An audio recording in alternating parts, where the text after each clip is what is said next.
For today's ganap, maghahanda tayo para sa araw ng mga patay. At dadalaw din tayo sa sementeryo para sa mga mahal natin sa buhay na namatay na. Hi everyone! Mayong aga, mayong hapon, mayong gabi sa tanan. Kag kung sa diin man kamo sambahin sang kalibutan. Another day, another vlog for today's ganap. Ngayong gabi po, everyone, bumili po ang aming kapatid na lalaki ng panglitsyon. At ito po ay pinaluto niya sa aking asawa.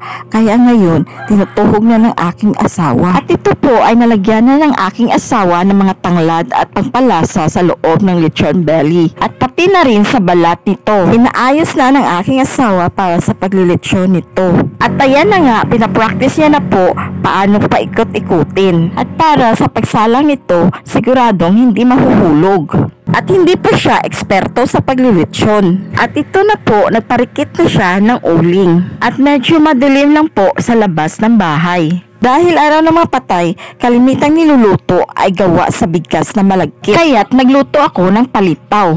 Pero may cheese sa loob.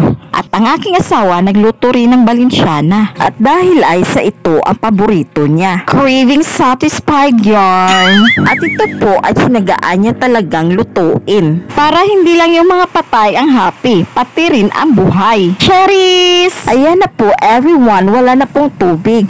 Kaya tinalo-halo na ng aking asawa para maging pantay-pantay na ang pagkaluto nito. At inayos-ayos niya ito para makasigurado siya na maluluto talaga. At ilang minuto lang po, nilagyan niya na po ito ng gatas para pangdagdag, pangpasarap at pangpalinamnam sa balinsyana. At saka hinalo-halo niya ulit at hanggang manuot ang gatas sa malagkit na bigas. At para maglasa talaga, saka niya tinakpan ng mga dahon ng saging para maluluto ito ng maigi at paininan niya ito sa mahinang apoy hanggang sa tuluyan ng maluto. At ito na nga po everyone, luto na. At inayos-ayos ko lang po yan everyone para maging presentable naman yung itsura niya at maganahan pa lalo tayo sa pagkain nito at lalo pa po tayong matakam. At nagluto rin ang aking asawa ng linaga, pang ulam namin. At pagkatapos po nito everyone, pumunta na po kami sa sementeryo. Nagsindi na po kami ng kandila at nagdasal na din. At ang una namin sinindihan ay puntod ng aming tatay. At nilagay na po ng aking asawa ang kandila. Medyo kataasan lang po ang puntod ng aming tatay. Pagdating namin, mayroon na po mga bulaklak at mga kandila na hindi na po nakasindi. Dahil kaninang umaga pa po pumunta sila nanay at ang aming pamangkin. Dahil gabi na natapos ang aming mga lulutuin, kaya't gabi na kami nakapunta dito sa sementeryo.